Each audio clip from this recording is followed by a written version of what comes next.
Hey everyone, how's it going? It's Jessie from b.a.r.e Flower Farm. Today I thought I'd give you a little bit of an update on my tulip forcing adventure. Now, to take a quick step back, I took a course earlier this year called Winter Forcing Tulips with the Tulip Workshop. And this is really with the intent of me not needing to grow in the summer, or how do you say, prioritizing less of the flower farm in the summer. One of the reasons why we moved to this bigger space, we have 3 acres, is because we really wanted to grow more of our vegetables and preserve more food that we grow. That did not happen this year. So the goal is to push the flower farming stuff into the shoulder seasons, and if not, in the winter, which where I live in zone 6B in New Jersey means you either need a greenhouse, some sort of low tunnel with supplemental heating potentially, or you can do it indoors. And this is where this comes in. So let's take a little peek. I fondly call this my mouse fortress. So when we moved here, one of the first things we saw with Inspector was that there were mice traps, especially up there in the ceiling. So we knew that we had a field mice problem, and I had put some of these bulbs out in the garage for rooting, and they got chomped down a bit. In fact, you can see some mice damage over here. So this is actually the really interesting thing about the tulip bulbs, is that I end up chucking away a lot of the ones that the mice wreaked havoc with, but they're still kind of growing. I don't know to what extent it's going to impact the end flower state, but there we are. So this shelf here can potentially hold 9 hydroponic trays. When you start putting these crates in here, it gets a little bit more tight. But if I didn't use the crate, so the only reason why there's a crate and a garbage can here is because the tray arrived cracked. I didn't know. I put the bulbs in, I filled it up with water, and it kept on leaking, and I was like, what's going on? So this is plan B. I'm still able to use the tray and put garbage bags here. These trays are not cheap. These trays are $20, and they're actually used trays for $20. I got them at b.a.r.e, and the trays have gone up significantly in price. And one of the reasons is because inflation, just shipping costs and everything. So the person who is a co-owner of b.a.r.e actually is also a part of the Tulip Workshop. And she said that if they were to sell new trays, it would have been upwards of $30. So they were basically just selling the used trays. And, at the end of the day, $20 a tray is a lot of money, but it allows me to use water. I don't have to deal with soil. I don't have to deal with the heaviness of a crate, and water is a lot more manageable for me to grow, and it just makes it a cleaner process. So you figure every single tray can fit about, I would say, anywhere from like 80 to 90 bulbs, depending on how big the bulbs are and how efficient you are at putting them in the spikes. So, you'll definitely make your money back if you could grow a full tray. I think you just need to sell a third of the tray to really make back the money. All right, so as I was saying, this shelf can actually ultimately fit 9 whole trays. So if you say that each tray can fit 80, we're talking about 720-ish tulips that can be forced here. So obviously what's missing is more lights over here. I'll be putting up hooks, and then I'm waiting for those shop lights to come. I actually have a ton of shop lights, except my father-in-law and husband basically one day just put them all up here. There's a bunch in the garage. So yeah, they're obviously, quite multi-use, but we love using these shop lights for growing seedlings as a whole, and they're perfect for tulips. So this light over here I bought for when I was growing seedlings before for vegetables, and it's not necessary to have a light like this, right? One shop light here, I believe I was able to get it for $13 each. These lights I think ran me at like $25-30. So there's no need to spend that money if you don't have to. Anyway, so this is what the infrastructure looks like. We built this with some, I think they call this like garden wire. So this is a 1/4 inch. It's been up for, I would say it's been 3 days already, and so far so good. No mice. We already got a hinge for this door, so this needs to go up. But, once this goes up, I'll be able to move the door out, check on the crates and so forth. This over here is a different story. We could not get this door to sit flat because the wood is so mangled. So we have a plan B for this, but right now I'm not using the top shelf, so it doesn't matter. In terms of varieties that we've got here, this one is a parrot. It's a cabana parrot. And then we've got some Allison Bradleys over here. So I've even marked the tray so you can see I started these on 11/20. The Allison, these are the cabana. These are actually a later succession. And you can actually see that in the back over here, I don't have anything over there because that tray also arrived cracked. So the nice thing about b.a.r.e was that they were really accommodating. They sent me replacement trays, but you know, you can still use this because there's compartments within the trays. So the water doesn't necessarily flow to the end over there. It can stay, you just have to be very careful. So this was a later succession, but the other ones over here, let me see if I can find a tag. These were done on, I don't know if you could see that, 11/15. So this is the cabana at 11/15. These are growing really, really fast to the point where I'm a little concerned now because you can see buds over here. Tulips are a cool, loving crop, and you risk the chance of bolting when it gets a little too hot. So according to my Govy over here, the temperatures in this room are actually hovering around like 67 to 68 degrees, which is pushing the outer limits. And the reason why this basement actually stays so warm is because of this boiler. This boiler is actually original to the house, or close to original to the house. We're actually getting it replaced next week. It's very inefficient. We think it's gonna crap out really like any day now. When we got this house inspected, the inspector was basically like, of all things that you probably wanna proactively fix, this is it. So on Monday, someone's gonna come, they're gonna replace it with a more efficient heating system, which also means that the temperature in here is also likely going to drop by a few degrees. And by the looks of these plants, that might not actually be a bad thing. One other thing that I'm experimenting with is someone gave me some vases, these like short vases. So, you know, people grow bulbs in vases. So I'm just growing a few here for ourselves, for the table. And yeah, this is the setup in the basement. What I love about the setup is that, you know, this is our laundry room. Don't mind the laundry room. We're trying not to use the gas dryer to dry some things that are more fleecy. But there's a slap sink over there, and that makes life a lot easier because I can just fill up the trays with water, bring them in here, and you know, put them on the shelf, and I'm pretty much done. I do have an extra tray in what was my former office. This is what I call the spaceship room. I finally got a chance to paint it. I still need to do the ceiling. We need to fix this wall here. Too much wallpaper. But anyway, I kept the tray up here just in case if the mice were able to get through the mouse fortress downstairs.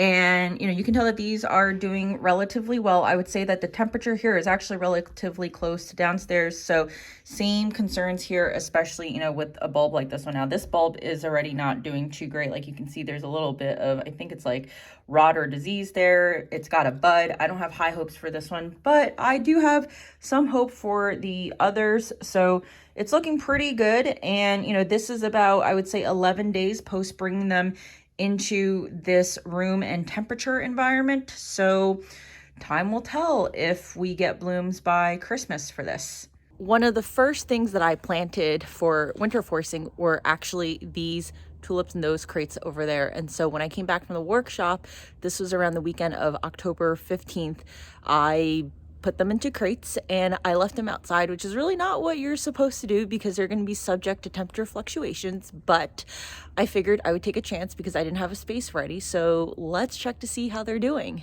I have to say, relatively speaking, they're doing better because in this crate up here and even in the crate below over here, it's kind of hard to see, but there's very few signs of mice damage or critter damage here. There were actually more signs down here before, and I had replaced those bulbs along the way. But what you can see is some very, very healthy root growth, which is what you want to see. And you can actually start seeing some shoots pop up. So these actually still need a decent amount of cooling left. So I've got some Alibi and some Ad-Rem, both of which need anywhere from, I think it's like 15 to 17 weeks of cooling. So those would be achieved by actually January, and we are only in December right now. So I would be able to pull those in sometime in about a month or so. But yeah, you know, this for me could be a complete loss, but if it actually works out, then I'd be happy. And I cannot tell if this is the mice or if it's the weather, but this tarp is getting decimated. So, you know, it is what it is. But yeah, like always good to see healthy root growth over here. These are now quote unquote tucked in, and just to make sure it's clear, they will obviously not be ready by Christmas for Christmas or New Year tulips, but I'm hoping that they might actually be ready for Valentine's Day, so we'll see. The last thing I want to show you is this refrigerator. Looks seemingly simple on the outside, but look at all the tulip bulbs here. So I've realized that the crate that tulips come in, like it's like the fridge was built to house these.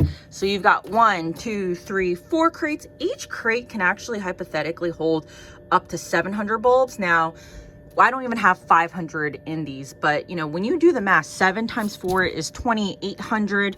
You've got these over here, which can hold at least another like 125-ish. Don't forget the door over here. You can see this one has 52 bulbs. So you can actually hold quite a bit in the refrigerator. And, you know, at a certain point, the b.a.r.e and the OJ will need to get evicted if I have to. But, you know, at this point, I've received the majority of my bulbs and I needed a place to hold them because they need to be kept cool. And then they need to be kept in a temperature controlled environment, humidity controlled environment. And a fridge is a great place to do it because it's both of those, and plus there's also a fan built in there.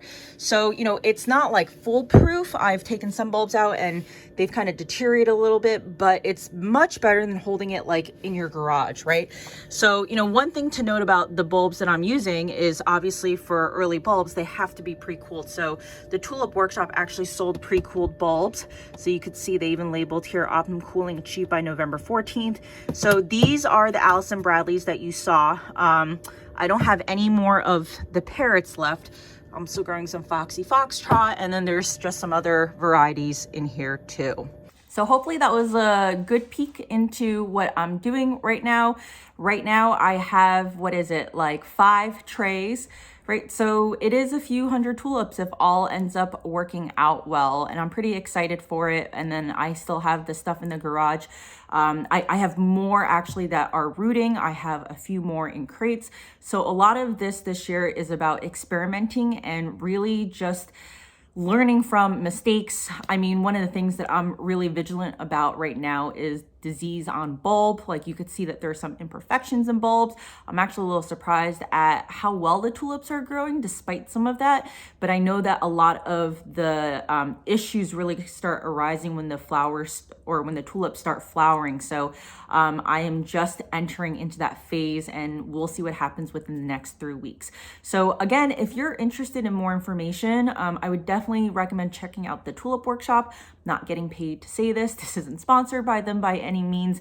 The reason why I say that it's important for you to, you know, either, you know, do your own research or consider a course like that is because this is not a set it and forget it type of thing. I think a lot of people have this impression of like, oh, you know, I go plant my tulips outside, I set it, I forget it, and they come up in the spring. If I winter forest, it's the same thing. It's not. It's definitely a lot more time intensive, and it's more time intensive than I thought it would be. It is a lot of fun, so it doesn't feel like it's that time intensive, but there's a lot of things that you do need to consider, right? Like, as I mentioned before, you cannot just buy bulbs that have not been pre-cooled and just put them in a tray. You have to understand whether or not the bulbs have received all of their cooling timing. So even talking to your bulb rep or even getting that information is stuff that they cover in the course. Like, I didn't know that there was a difference between holding a bulb at 5°C versus 9 degrees Celsius, right? So depending on the temperature that they're holding the bulb at will also dictate how long of a cooling period they need. One of the things that the Tulip Workshop also provided us was a list of all the tulips that they've successfully forced, the cooling weeks that they needed for each of those varieties. I mean, not all varieties have the same amount of cooling. There are some that need as little as like 14, 15 weeks. There are some that are going to need upwards of 18 weeks. So those are just not things that, you know, you and I would necessarily know. And it's not stuff that you can really Google. I've tried. The other piece of it is not all tulips in general are adequate for forcing. So they also go over the varieties that you should consider. And then similar to planting outside, how do you succession force your tulips so that you can have a continuous supply? Because, you know, just thinking about early flowering versus late flowering and the cooling period needed, you know, there is a bit of math and calculation that you need to do. So a lot of that is just kind of packaged up for you in one place for you to be able to read. And then if you have questions along the way, you can troubleshoot. I will say that the timing of the course is honestly not super ideal because it is like basically 10 months before you would do anything related to this. The goal is for you to obviously, you know, review the material and get an understanding for it, but it's a different level of excitement because then once like October hits and you start getting your bulbs and you start getting into it, there's a lot more questions, and that's where that Facebook group is actually really relevant. In fact, before this video, I was watching one of the teachers, Linda, do a video on hydroponics and how she keeps her water clean, and you know, it just feels like there's constant content that is coming when the timing is most relevant. So highly recommend you checking that out. I actually did another video around just like considerations for if tulip forcing or the tulip workshop is right for you. So I'll make sure that the video comes up at the end of this video. But good luck to all of you who are also forcing. Drop me some comments below if you are. I'd love to hear how it's going for you. And happy holidays, everyone. As you can see, Christmas cheer is at its max right now, and it is really the best time of year. See you guys next time.